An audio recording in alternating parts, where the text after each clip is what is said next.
Kaki-kaki temuda mebon. Pulau Dewata Bali sudah sejak dulu menjadi wadah bagi para seniman untuk melahirkan karya seni. Seni patung merupakan tradisi masyarakat Bali sebagai bagian dari fungsi dan ciri khas pulau yang mayoritas memeluk agama Hindu dan Buddha. Salah satunya adalah ogoh-ogoh, yaitu seni patung tradisional yang otentik dibuat menjelang Hari Nyepi dan diarak beramai-ramai keliling desa. Proses arak-arakan ogoh-ogoh melambangkan keinsyafan manusia akan kekuatan alam semesta. Om Swastiastu, perkenalkan nama Tityang, Dr. Komang Indra Wirawan. Aktivitas kami di Sanggar, yaitu di Yayasan Gases Bali, di mana kesehariannya sebagai seorang pelaku seni selalu berusaha untuk berkreativitas, membuat salah satu generasi muda khususnya untuk selalu tekun untuk melestarikan seni adat dan budaya. Kami khususnya yang ada di Bali. Salah satunya adalah budaya tentang ogoh-ogoh. Nah, di Gases sendiri bukan hanya berkreativitas tentang masalah pelestarian budaya ogoh-ogoh saja, namun di segala bidang aspek kreativitas. Ada pembuatan patung, arce, pretimo, ogoh-ogoh, bahkan salah satunya adalah wadah, lembu, dan segala jenis kesenian yang lainnya. Bahkan bisa dikategorikan sebagai salah satu motivator, sebagai pelestari budaya dari dalam kandungan sampai orang hidup, sampai orang meninggal, di mana seni adat dan budaya ritual yang ada di Bali itu tidak bisa dipisahkan antara satu dengan yang lainnya. Kalau kita berbicara tentang masalah seni adat budaya yang ada di Bali itu sangat luar biasa, sangat kompleks, di mana ogoh-ogoh itu terinspirasi dari salah satu tradisi budaya sakral upacara Dewa Nonding yang dilaksanakan di Karangasem sekitar tahun 80-an. Nah, ketika tahun 80-an itu ada sebuah upacara Ngusabo yang ada di desa Karangasem itu sebagai salah satu cerminan bagi masyarakat untuk dikembangkan kembali menjadi sebuah daya kreativitas, sehingga tahun 84 dikenal istilahnya upacara pengubu-ubu. Upacara pengubu-ubu itu dikaitkan dengan upacara tradisi nyepi pengerupukan yang ada di Bali. Nah, kalau kita menelaah kembali, ogoh-ogoh nika sangat berbeda dengan pretimo atau arce atau patung apapun. Kalau pretimo, arce atau patung itu dibuat, dia posisinya adalah diem, di mana semuanya itu merupakan karya 3 dimensi, namun dia posisinya diam. Tapi kalau ogoh-ogoh nika asal kata daripada onggok-onggokan, di mana dia merupakan sebuah karya kreativitas anak-anak muda, para seniman yang ada di Bali, namun dia ditarikan secara beronggok-onggokan, beramai-ramai, sehingga di sana tercipta nilai estetikanya, nilai kebersamaannya. Nah, di sana ide kreativitasnya, garapan yang dibuat dalam ogoh-ogoh tersebut sangat benar-benar memerlukan sebuah pemahaman yang sangat kuat, fondasi yang sangat kuat. Ketika ogoh-ogoh nika dibuat, dionggok-onggokkan, ditarikan secara bersama-samaan, ketika fondasinya tidak kuat, ogoh-ogoh nika pasti jatuh. Nah, kalau ogoh-ogoh dulu itu dibuat dengan bahan dari keranjang, dari ulat-ulatan bambu. Nah, namun sekarang dengan adanya perkembangan zaman, ogoh-ogoh nika diganti dengan styrofoam. Nah, namun sekarang dengan kondisi wacana ramah lingkungan, ogoh nika dikombin kembali dan bahkan dibuat dengan bahan keranjang kembali, ulat-ulatan bambu. Apapun bahan dasar yang dipakai ogoh-ogoh nika itu kembali kepada si seniman, si penggarap itu sendiri, untuk supaya selalu ramah lingkungan, untuk tetap menjaga kebersihan. Nah, kalau berbicara tentang masalah ogoh-ogoh sakral dan profan, ogoh-ogoh nika di Bali pasti dikaitkan dengan seni, adat, dan budaya. Ada 2 pilihan, sakral dan profan. Seprofan apapun karya seni yang dibuat oleh masyarakat Indo di Bali, sedikit tidaknya pasti ada sebuah upacara. Alit, madil, dan utama. Sekecil apapun barang kreativitas yang dibuat oleh masyarakat pasti ada upacaranya. Nah, oleh karena itu setiap acara menyambut acara pengerupukan Taur Kesanga setiap tahun sekali di bulan Maret, masyarakat Bali itu selalu membuat sebuah kreativitas karya ogoh-ogoh. Nah, itu bisa disakralkan maupun tidak. Nah, di sini ada 2 pilihan. Ketika selesai pengerupukan nika, bisa diperline atau dilebur dengan 2 jalan, yaitu dengan mengkondisikan air yang sudah disucikan ataupun dengan api yang sudah disucikan pula.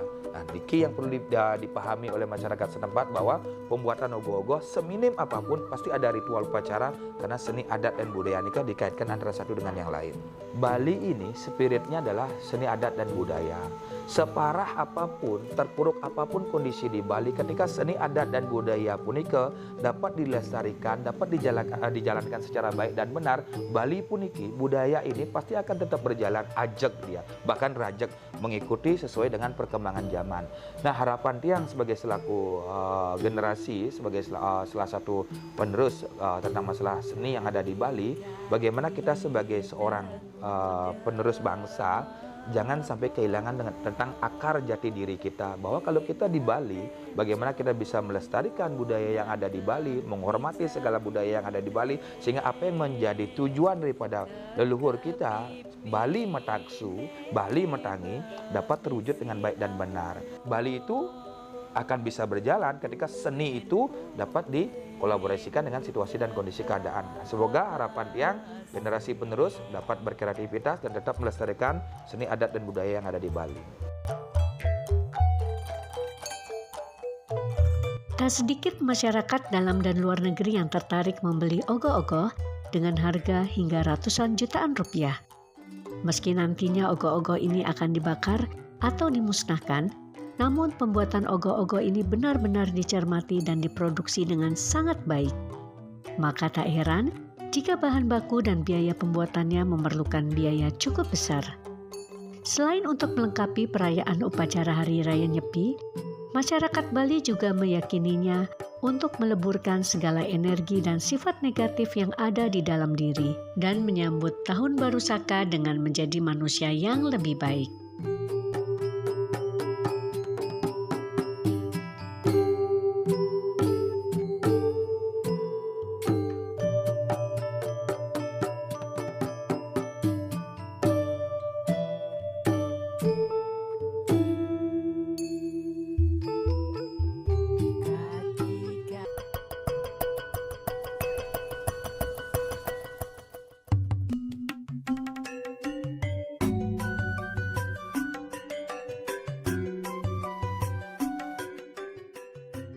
Setelah ogoh-ogoh, kini kita lihat pula keotentikan seni patung kontemporer karya I Ketut Putrajasa di Ridgestone Art Gallery.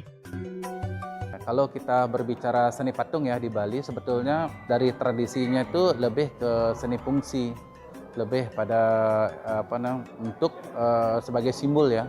Seperti kalau istilahnya itu ada untuk benda yang disakralkan atau pratime, di mana wujud dari kekaryaan itu banyak melambangkan dewa-dewi gitu. Itu salah satunya. Ada juga patung sebagai dekor atau togog ya. Jadi kalau di Bali itu togog itu sebagai dekor dia ketika kekaryaan itu ada di depan pura, di tempat-tempat suci ataupun di rumah penduduk. Jadi sebagai dekor.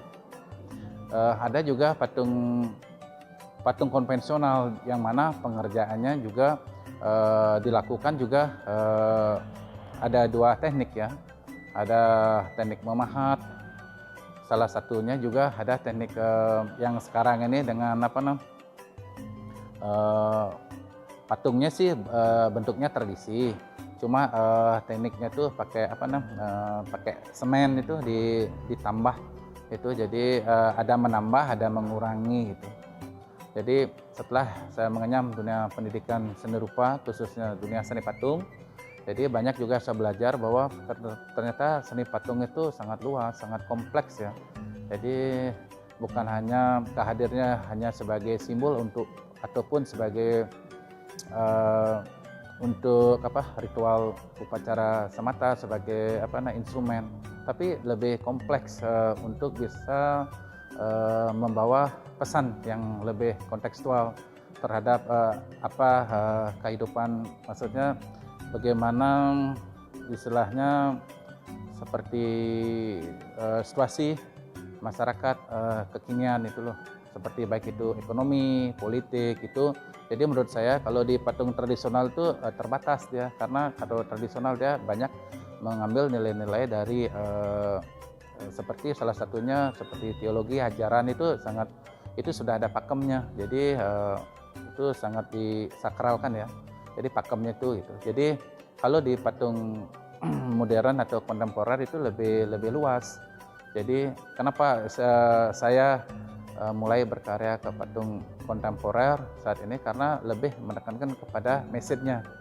Jadi di sana ketertarikan saya karena lewat patung kontemporer itu saya bisa menyampaikan segala unek-unek saya, segala peristiwa yang saya lihat, apa yang saya rasakan bisa saya bisa saya tuangkan ke dalam bahasa ungkap lewat bahasa visual tadi, seni patung gitu. Kehadiran karya itu sebetulnya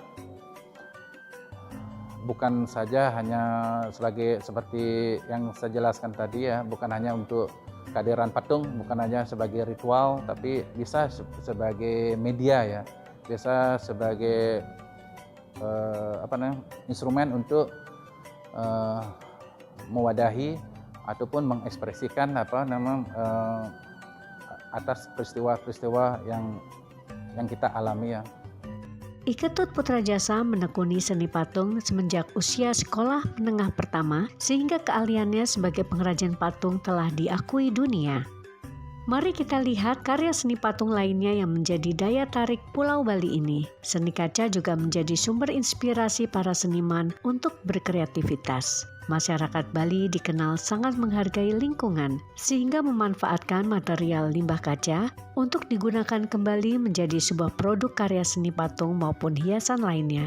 Karena limbah kaca yang telah menjadi pecahan-pecahan telah memiliki sifat yang sama dengan kaca yang baru, yaitu kaca bening, tembus cahaya, tahan terhadap reaksi kimia, juga memiliki titik leleh terhadap panas yang tinggi.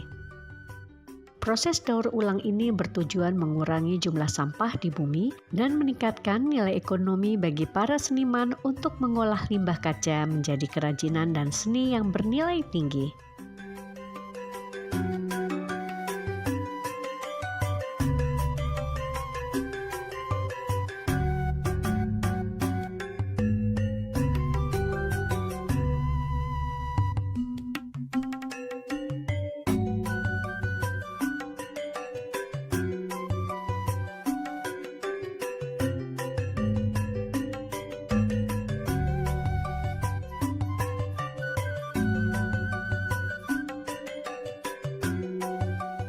Seni kerajinan unik khas Bali lainnya adalah rotan dan kayu yang juga dikenal memiliki kualitas bagus dengan model atau bentuk eksotik yang berfungsi sebagai perabotan maupun hiasan rumah.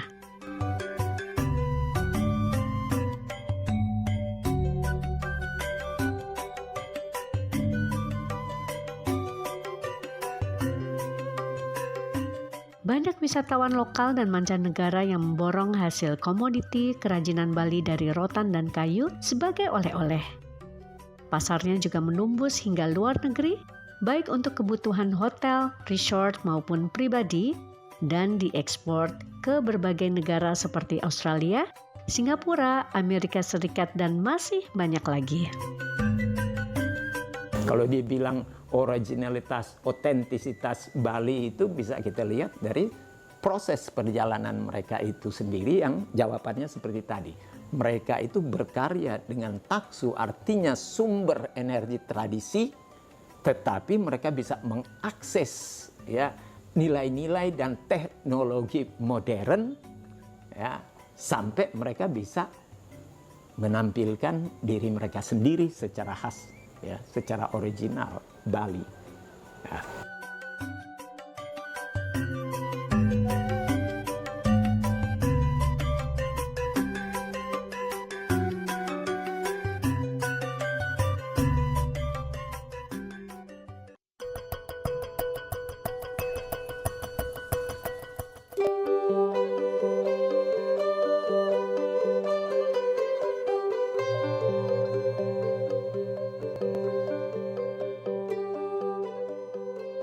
Kerajinan seni lainnya adalah keterampilan alat musik gesek dan tiup Sanggar Bona Alit yang merupakan penerus almarhum Maestro Kecak dan diteruskan oleh putranya. Sanggar terletak di Banjar Bona Kelot, Desa Bona, Blat Batuh, Gianyar. Keahlian Bona Alit selain menciptakan musik-musik bernafaskan perdamaian, ia juga memproduksi alat musik dengan berbagai jenis bahan-bahan material bambu, kayu, gading, besi, dan lainnya. Salam, Om Swastiastu. Pertama-tama basic kita memang berawal dari tradisi. Jadi saya secara pribadi memang ada faktor keturunan dari orang tua, di mana orang tua kami adalah seorang maestro kecak yang ada di Bali. Ya, saat itulah kita itu mengikuti jejak-jejak beliau di dalam berkesenian. Jadi Sanggar Bona Alit ini kita dirikan sekitar tahun 96. Ya, dari sana kita tumbuh kembang di dalam hal bermusik, berkolaborasi dengan beberapa musisi dari negara lain juga. Dan tidak menutup kemungkinan kita juga berkolaborasi dengan beberapa musisi yang bersifat modern ataupun etnik dari luar.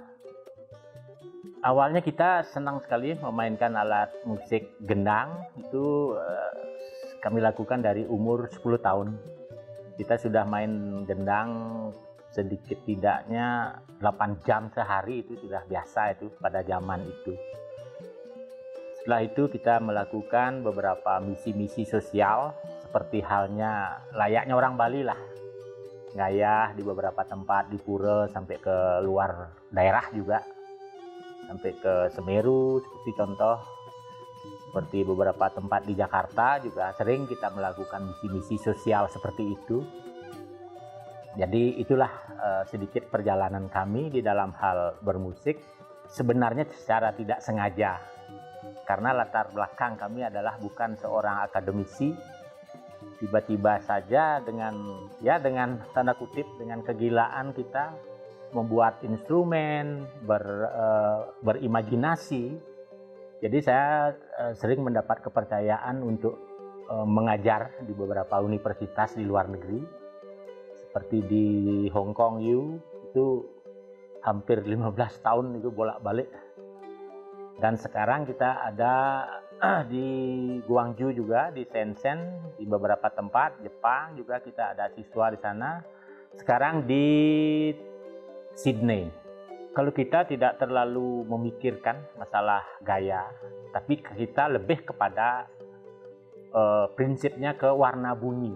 Jadi nada itu sebenarnya di dalam hal kita menggabung-gabungkan musik itu antara tradisi dengan modern, sebenarnya tidak terlalu sulit juga.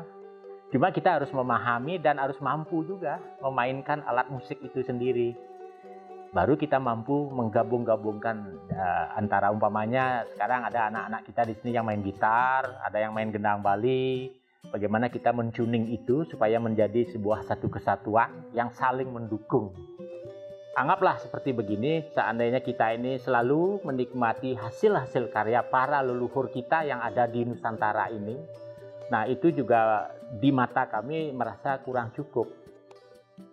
Jadi seolah-olah ada emosi yang terdalam gitu. Jadi kita ini tidak semata-mata diciptakan sebagai seniman pewaris, tapi ke depannya itu apa sih yang bisa kita wariskan. Nah, itulah yang menjadi terngiang-ngiang di kepala kita. Makanya kita selalu ingin sekali menciptakan sesuatu, karena dukungan lingkungan kita di Indonesia ini luar biasa, tidak terbatas hanya di Bali.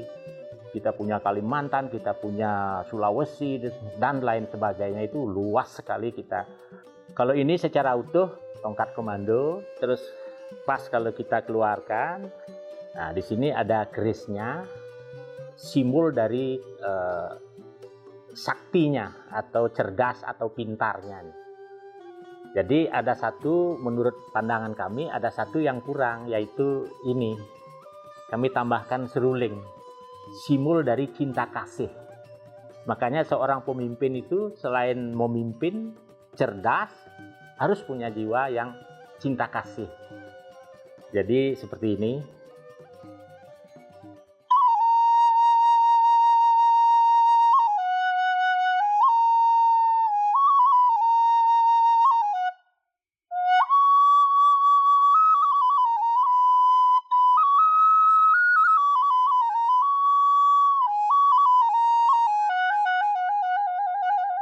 Ya, kira-kira di situ cinta kasihnya.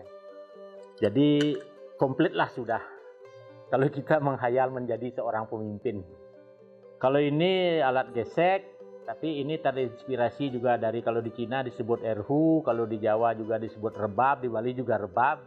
Tapi kami berusaha menciptakan dengan bentuk lain dan juga karakter suara juga lain. Ya kalau ini kita pakai ini melodi.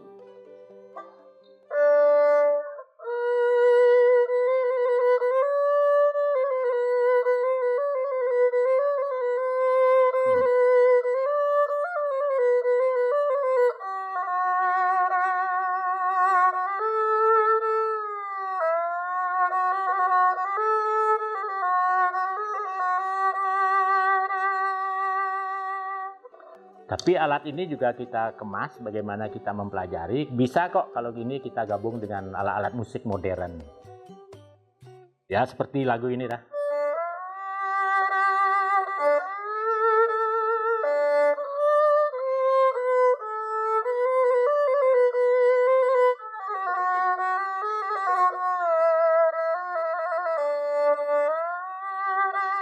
Ya itulah.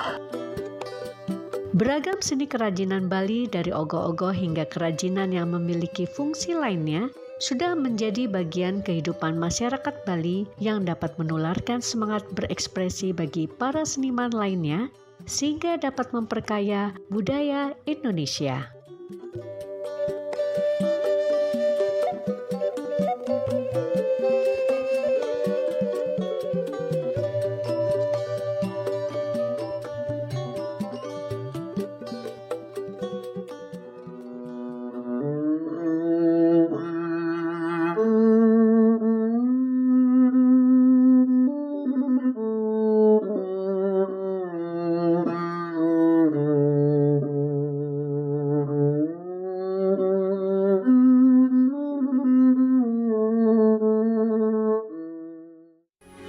Metro TV. Jelajahi cara baru mendapatkan informasi. Download Metro TV Extend sekarang.